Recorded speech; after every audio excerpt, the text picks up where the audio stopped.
dengan berdiri yang lama, kemudian rukuk dengan memanjangkan rukuknya, kemudian berdiri dengan lama berdirinya, namun tidak selama yang pertama. Kemudian beliau rukuk dan memanjangkan rukuknya, namun tidak selama rukuk yang pertama.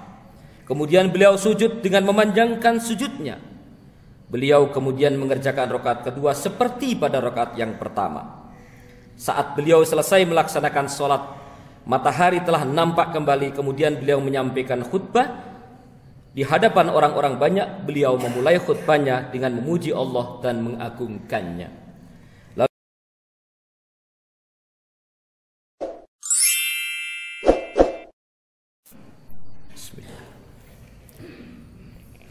Assalamualaikum warahmatullahi wabarakatuh. Alhamdulillahilladzi wasakhkhara lakumus syamsa wal qamara da'ibain wasakhkhara lakumul laila wan nahar. Asyhadu an la ilaha illallah wahdahu la syarika lah dzul jalali wal ikram. Wa asyhadu anna nabiyyana Muhammadin sallallahu alaihi wasallam Muhammadan abduhu wa rasuluh.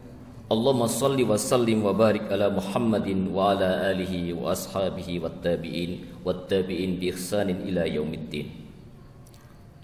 Amma ba'du faya ayyuhal ikhwan, usikum wa nafsi bi taqwallah wa ta'atih la'allakum tuflihun. Qala Allah ta'ala fi Qur'anil Karim, a'udzu billahi minasyaitonir rajim. Bismillahirrahmanirrahim. Wa min ayatihil lail wan nahar wasyamsu wal qamar la tasjudu lisyamsi wala lil qamar wasjudu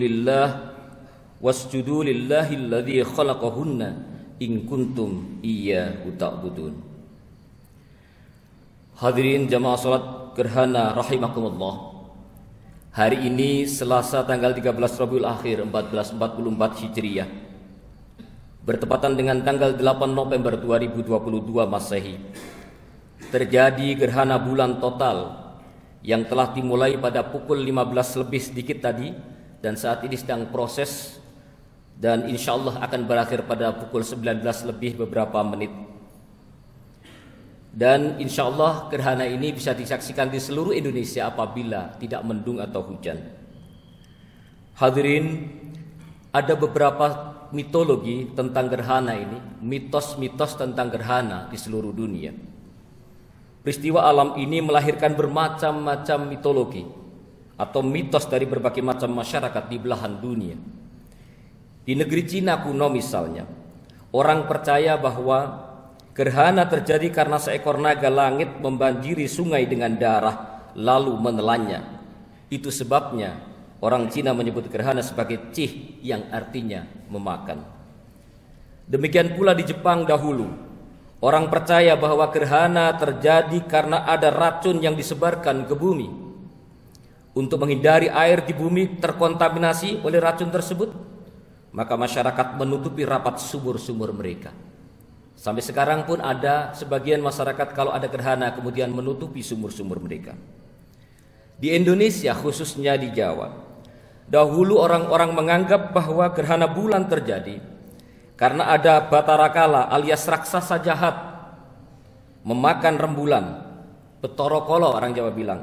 Mereka kemudian beramai-ramai memukul kentongan pada saat gerhana untuk menakut-nakuti dan mengusir Batara Kala. Demikian pula orang Quraisy di Arabia. Gerhana bulan dikaitkan dengan kejadian-kejadian tertentu di bumi, seperti adanya kematian atau kelahiran seseorang. Kepercayaan ini dipegang secara turun-temurun sehingga menjadi keyakinan umum masyarakat di zaman itu. Di zaman Rasulullah Shallallahu Alaihi Wasallam pernah terjadi gerhana matahari. Pada saat yang sama putra beliau bernama Ibrahim bin Muhammad meninggal dunia. Sebagian orang menghubung-hubungkan, mengkait-kaitkan peristiwa alam gerhana itu dengan kematian putra beliau Rasulullah Sallallahu Alaihi Wasallam. Mereka menganggap bahwa peristiwa gerhana adalah karena alam ikut berduka cita atas kematian putra Rasulullah Sallallahu Alaihi Wasallam. Semua kepercayaan di atas adalah mitos atau tahayul, yang salah satu penyebabnya adalah karena pengetahuan masyarakat tentang alam raya ini masih sangat sederhana. Dan jiwa mereka masih diliputi oleh keyakinan terdahulu atau penyembahan kepada para dewa pada dahulu masyarakatnya. Islam datang, hadirin sekalian. Islam meluruskan mitologi itu. Mitos-mitos itu diluruskan oleh Islam. Jamaah salat gerhana rahimakumullah. Di antara misi Islam adalah melenyapkan mitos-mitos dan keyakinan manusia seperti itu. Mitologi adalah kepercayaan-kepercayaan yang bersemayam dalam jiwa masyarakat tetapi tidak memiliki dasar nalar ataupun bimbingan dari Allah Subhanahu wa taala. Dahulu orang-orang Romawi memberi nama hari ini dengan nama dewa-dewa yang mereka sembah dan mereka agungkan. Seperti kita kenal hari Minggu Sunday. Sunday itu hari untuk menyembah dewa matahari. Kemudian ada Monday, hari untuk menyembah dewa rembulan.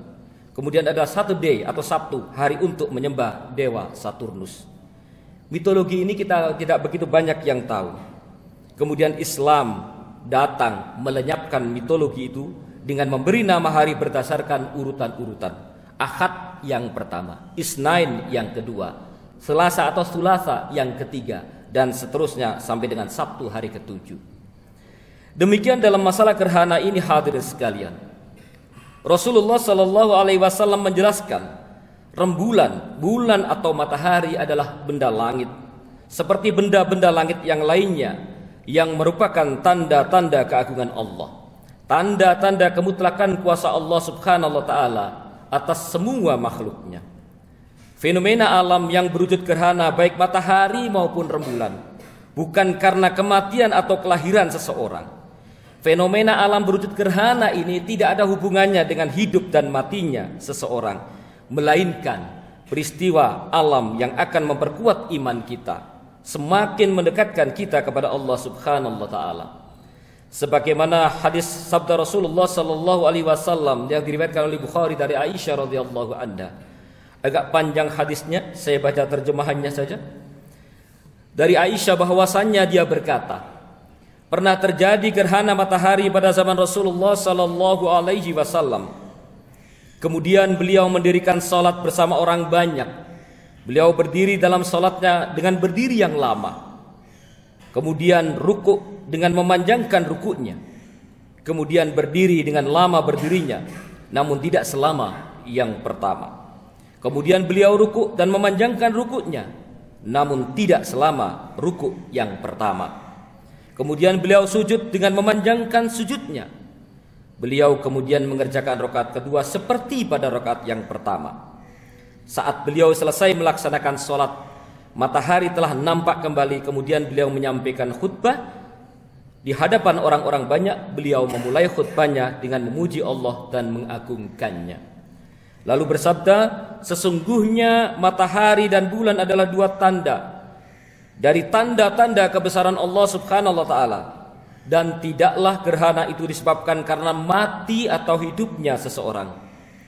Jika kalian melihat gerhana, maka banyaklah berdoa kepada Allah, bertakbirlah, dirikan salat dan bersedekahlah. Hadis riwayat Bukhari, hadis nomor 986.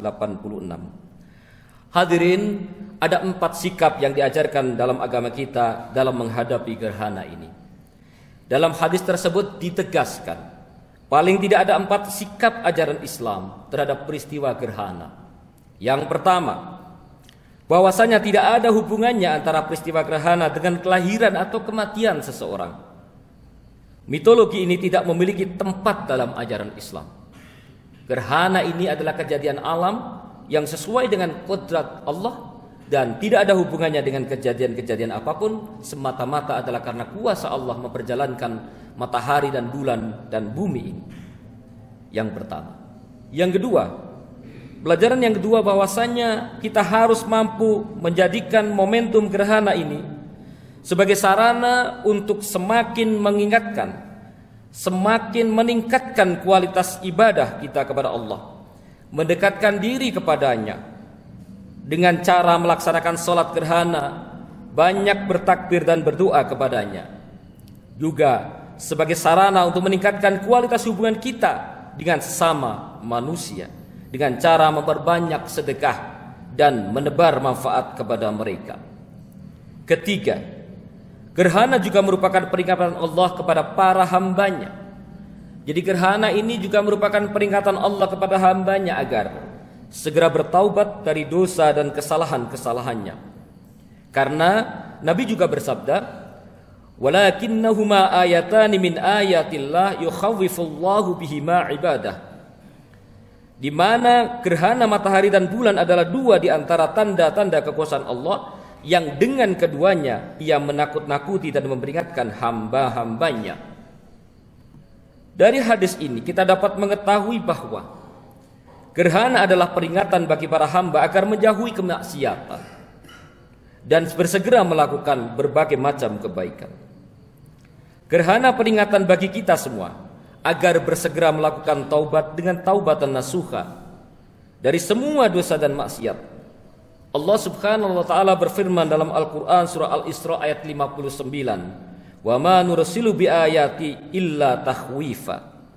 Dan tidaklah kami mengirimkan tanda-tanda itu kecuali dalam rangka untuk menakut-nakuti dan memberi peringatan. Taubatan nasuha adalah taubat yang dilakukan dengan sungguh-sungguh dan memenuhi seluruh rukun taubat, yaitu menyesal, meninggalkan dosa dan bertekad untuk tidak mengulangi lagi dosa yang pernah ia lakukan. Pelajaran yang keempat, dengan kejadian gerhana itu hendaklah kita merenungkan dahsyatnya kekuasaan Allah Subhanahu wa taala, Allah Rabbul Alamin. Gerhana merupakan peristiwa alamiah sebagai bagian dari gerak harmoni sistem tata surya yang luar biasa. Tata surya adalah kumpulan benda-benda langit yang terdiri atas sebuah bintang yang disebut matahari dan semua objek yang terikat oleh gaya gravitasinya. Hadirin, lihat peristiwa gerhana, kita harus berpikir, seandainya Allah menjadikan kiamat itu terlalu mudah bagi Allah. Matahari dan bulan itu berjalan pada porosnya, pada lintasannya yang sudah ditentukan oleh Allah.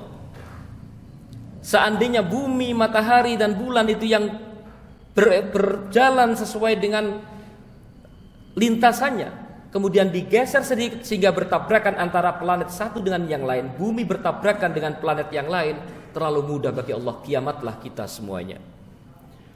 Jadi terlalu mudah bagi Allah menjadikan kiamat itu dengan menggeser sedikit saja lintasan benda-benda langit itu akan bertabrakan planet yang satu dengan yang lain, dan tentu saja akan terjadi kehancuran bagi kita semuanya di alam dunia ini. Hadirin, momentum menyadari kekuasaan Allah dengan gerhana ini perlu kita lakukan. Peristiwa gerhana rembulan total ini merupakan momentum tepat bagi kita semuanya untuk merenungkan dahsyatnya kekuasaan Allah Rabbul Alamin, penguasa alam raya ini. Ini juga momentum seorang hamba untuk mengagungkan Tuhannya, meningkatkan kualitas penghambaan kepadanya. Mari kita gunakan kesempatan langka ini untuk bermuhasabah, mengintrospeksi diri sendiri. Sudahkah doa, takbir, sedekah kita berada di jalan yang sesuai dengan kehendak Allah, sesuai dengan tuntunan Allah dan Rasul-Nya? Apakah kita berdoa itu sebagai wujud ketawaduan kita kepada Sang Khalik, atau hanya keinginan kita untuk memenuhi kebutuhan yang kita inginkan? Mari kita berintrospeksi diri dengan doa kita. Apakah kita doa itu hanya ingin mendapatkan sesuatu yang kita inginkan, atau kita memang doa itu karena kita merasa butuh dengan Allah, kita tawadhu kepada Allah, dan kita berdoa memohon kepadanya? Banyak orang yang lupa berdoa kita ketika dia senang, tetapi rajin berdoa ketika dia susah. Ini pertanda bahwa doanya itu hanya ingin menggeser kesedihannya menjadi kesenangan. Lain halnya ketika seseorang berdoa, dikala suka dia berdoa, dikala susah dia berdoa, dikala miskin dia berdoa, dikala kaya dia berdoa, menunjukkan bahwa berdoa itu kebutuhan dia kepada Allah Subhanahu wa taala. Hadirin jamaah salat gerhana yang mudah-mudahan dengan senantiasa dirahmati oleh Allah. Berdoa itu karena kita membutuhkan Allah Subhanahu wa taala. Ya. Atau berdoa itu adalah bukti ketundukan kita kepada Allah. Kita menyadari betapa lemahnya kita. Itu tentang doa. Lalu bagaimana dengan takbir kita? Sudahkah takbir kita lebih mendalam dan bermakna dari sekedar kata-kata Allahu Akbar? Kita di mana-mana sedikit-sedikit mengatakan Allahu Akbar dan sebagainya. Sayangnya kadang-kadang Allahu Akbar yang diucapkan itu kemudian kadang-kadang disederhanakan menjadi kalau demo sedikit-sedikit Allahu Akbar. Ucapan Allahu Akbar itu tentulah bukan hanya ungkapan di bibir saja. Takbir kita itu, apakah kita bagian dari sebagian orang-orang yang bertakbir membesarkan nama Allah? Bertakbir itu membesarkan nama Allah. Bertakbir itu kita mengakui sejujur-jujurnya bahwa Allah lah yang maha besar. Kita ini tidak ada apa-apanya. Bertakbir itu menyadari bahwa Allah lah yang maha segala-galanya. Sedangkan kita jauh daripada makhluk yang sempurna. Hadirin, lalu bagaimana pula dengan sedekah kita? Apakah kita sedekah yang kita lakukan selama ini benar-benar sedekah yang bagaimana yang dituntunkan oleh Allah dan Rasulnya? Apakah kita bersedekah ini untuk melaksanakan perintah Allah dan menggunakan sedekah itu untuk mengambil manfaat yang sebesar-besarnya? Hadirin sekalian, banyak sekali ladang untuk bersedekah. Tapi mari kita memilih yang paling bermanfaat. Kalau kita kebetulan punya tidak banyak uang, tentu kita upayakan sedekah kita ini kepada yang lebih membutuhkan, yang paling bermanfaat. Sama-sama uang 1 juta diberikan kepada orang yang tidak begitu membutuhkan, yang satu diberikan kepada orang yang sangat membutuhkan. Tentu amat berarti apabila diberikan pihak-pihak yang lebih membutuhkan. Hadirin, Imam Ghazali pernah bertanya, apa yang paling besar di dunia ini? Kemudian murid-muridnya menjawab, gunung, matahari, bumi, dan seterusnya. Imam Ghazali berkata, semua jawaban itu benar. Tapi yang jauh lebih besar adalah hawa nafsu, kata beliau. Tapi yang jauh lebih besar adalah hawa nafsu, maka kita harus hati-hati dengan nafsu kita, jangan sampai nafsu kita membawa kepada neraka. Jadi makhluk gunung dan sebagainya itu besar, tapi sesungguhnya yang besar itu nafsu kita, kata Imam Ghazali, karena beliau seorang sufi. Maka berhati-hatilah dengan nafsu kita, karena nafsu kita itulah yang akan menghancurkan kita. Semoga kita semuanya bisa belajar dan mengambil manfaat, mengambil pelajaran dari peristiwa gerhana ini. Sebelum kita akhiri khutbah ini, mari kita bersama-sama berdoa memohon kepada Allah untuk kebaikan kita bersama, kebaikan dunia dan akhirat kita. Ja'alana Allah wa iyyakum minal faizin al aminin wa adkhalana wa iyyakum fi zumrat ibadil mu'minin. Allahumma ighfir lil mu'minina wal mu'minat wal muslimina wal muslimat al ahya'i minhum wal amwat. Allahumma izzal islam wal muslimin wa adilla syirka wal musyrikin wansur ibadakal muhadiyati wansur man nasaraddin wa khudul man khadalal muslimin wa dammir a'da'atin wa a'li kalimataka ila yaumiddin. Allahumma adfa'annal bala wal waba wal zalazila wal mihan wa su'al fitani wal mihan wa ma dhara minha mawtan. Rabbana atina fid dunya hasanah wa fil akhirati hasanah wa qina adzabannar. Walhamdulillahi rabbil alamin. Assalamualaikum warahmatullahi wabarakatuh.